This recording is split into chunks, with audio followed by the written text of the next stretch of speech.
Hello dear student, welcome to my YouTube channel. आज 12 फरवरी को जो फिजिक्स का पेपर हुआ है उसके ऑब्जेक्टिव प्रश्नों का सॉल्यूशन लेकर उपस्थित हैं। चलिए देखते हैं। पहले प्रश्न में सही विकल्प चुनकर लिखना था, जिसका पहला प्रश्न था कि पीएन संधि डायोड की अवक्षय परत में होते हैं, तो इसका जो राइट ऑप्शन था इसमें होते हैं निश्चल आयन होते हैं। अगला प्रश्न देखते हैं कि किसी पदार्थ का प्रति एकांक आयतन विद्युत द्विध्रुव आघूर्ण कहलाता है, तो ये कहलाता है, इसका राइट ऑप्शन होगा सेकंड वाला, ये कहलाता है ध्रुवण। नेक्स्ट प्रश्न देखते हैं, किसी तार का विशिष्ट प्रतिरोध निम्नलिखित में से किस कारक पर निर्भर करता है, तो इसका जो राइट ऑप्शन रहेगा तार के पदार्थ पर, यानी कि इसका जो राइट ऑप्शन है ये है फर्स्ट वाला। अगला प्रश्न देखते हैं कि विद्युत धारा के चुंबकीय प्रभाव की खोज किसने की थी, तो चुंबकीय प्रभाव की खोज की थी किसने, ऑरस्टेड ने। चलिए अगला प्रश्न देखते हैं, गोलीय दर्पण की वक्रता त्रिज्या आर तथा फोकस दूरी में जो संबंध बताना था, तो इसका जो राइट ऑप्शन था एफ बराबर होता है ये 2r, यानी कि सेकंड वाला ऑप्शन सही था। अगला प्रश्न था, हीलियम के 2 परमाणु लिखे थे, निम्नलिखित में से किस संकल्पना का उदाहरण है, तो ये होते हैं समस्थानिक। इसका जो राइट ऑप्शन था फर्स्ट वाला था, ये कैसे है, समस्थानिक है। अगला प्रश्न देखते हैं, जिसमें ये इंग्लिश वर्जन है उसका। अगले प्रश्न में खाली स्थान भरने थे, जिसका पहला प्रश्न पूछा गया था कि परावर्ती दूरदर्शक में खाली स्थान के रूप में अवतल लेंस का उपयोग किया जाता है, तो ये किस में किया जाता है, लेंस के रूप में किया जाता है। दूसरा प्रश्न पूछा था कि संयोजकता बैंड से ऊपर स्थित बैंड को खाली स्थान बैंड कहते हैं, तो इसको क्या बोलते हैं, चालन बैंड बोलते हैं। पी प्रकार के अर्धचालक में खाली स्थान की सांद्रता इलेक्ट्रॉनों की सांद्रता की तुलना में अधिक होती है, तो पी प्रकार के जो अर्धचालक होते हैं इसमें क्या होती है, होलों की सांद्रता। डी का रहेगा विद्युत क्षेत्र की दिशा में चलने पर विभव, तो विभव कैसा हो जाता है, विद्युत क्षेत्र में चलने की दिशा में विभव होता है धनात्मक। अगला प्रश्न होगा कि जिन पदार्थों की चुंबकीय प्रवृत्ति ऋणात्मक होती है उन्हें क्या कहते हैं, उन्हें कहते हैं प्रतिचुंबकीय। अंतिम प्रश्न है कि परिवर्तनशील विद्युत क्षेत्र में खाली स्थान धारा उत्पन्न होती है, तो परिवर्तनशील विद्युत क्षेत्र में कौन सी धारा उत्पन्न होती है, विस्थापन धारा उत्पन्न होती है। चलिए अगला प्रश्न देखते हैं। तीसरे प्रश्न में सत्य और असत्य बताना है, तो जिसका पहला प्रश्न है कि सिलिकॉन और जर्मेनियम दोनों यौगिक अर्धचालक के उदाहरण, तो ये बिल्कुल सत्य है क्योंकि ये अर्धचालक के ही उदाहरण हैं।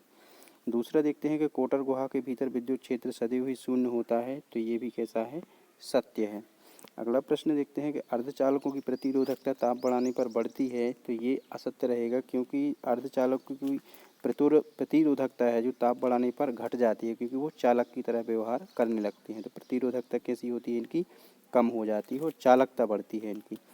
डी नंबर का देखते हैं कि किसी चुंबकीय क्षेत्र में स्थिर आवेश पर लगने वाला लारेंज बल शून्य होता है, तो ये बिल्कुल सत्य है, लारेंज बल शून्य होता है। ई नंबर का देखते हैं, विद्युत चुंबकीय तरंग निर्वात के अतिरिक्त किसी अन्य भौतिक माध्यम में गमन नहीं कर सकती, तो ये गमन कर सकती हैं, इसमें नहीं लिखा है, अर्थात ये असत्य हो जाएगा। चलिए अगला प्रश्न देखते हैं, जिसमें जोड़ियाँ मिलानी हैं, तो जोड़ियों वाला प्रश्न देखते हैं। इसमें पहले नंबर पर लिखा है कि व्यतिकरण का द्विसलिट प्रयोग, तो ये किसने दिया था, ये दिया था यंग ने। द्रव की जो द्वैत प्रकृति होती है, तो इसकी जो सही जोड़ी मिलेगी, द्रव की जो द्वैत प्रकृति है, तो द्वैत प्रकृति वाला दिया था डी ब्रॉगली ने, तो इसकी जो जोड़ी मिलेगी किससे, डी ब्रॉगली से। इसके बाद है द्रव्यमान ऊर्जा जो समतुल्यता समीकरण दिया था, तो ये दिया था किसने, आइंस्टीन ने। स्थिर विद्युत बल, जो बल है तो बल का जो मात्रक होता है ये क्या होता है, इसका कूलाम होता है।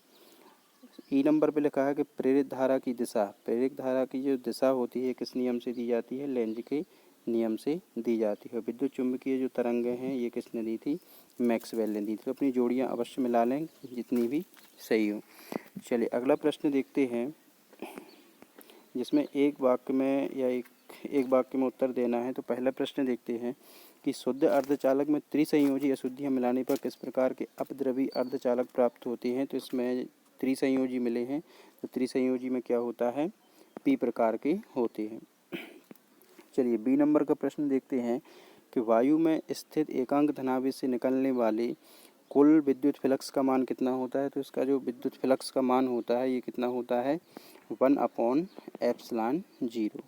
कुल आवेश का 1/ε0 होता है। तीसरा देखते हैं, किसी विद्युत परिपथ में धारा को मापने वाले यंत्र का नाम, तो धारा मापने वाले यंत्र का नाम क्या होता है, ये होता है अमीटर होता है। अगला है डी नंबर पर कि शुद्ध प्रतिरोधकीय परिपथ के लिए शक्ति गुणांक का मान लिखना है। तो शक्ति गुणांक का जो मान होता है ये होगा, ये रहेगा 0। अंतिम देखते हैं कि किस स्थिति में प्रिज्म के अंदर अपवर्तित किरण प्रिज्म के आधार के समांतर हो जाती है। तो ये हो जाती है अपवर्तन की घटना के कारण। आगे के प्रश्न देखते हैं। एम्पियर का परिपथीय नियम आया था।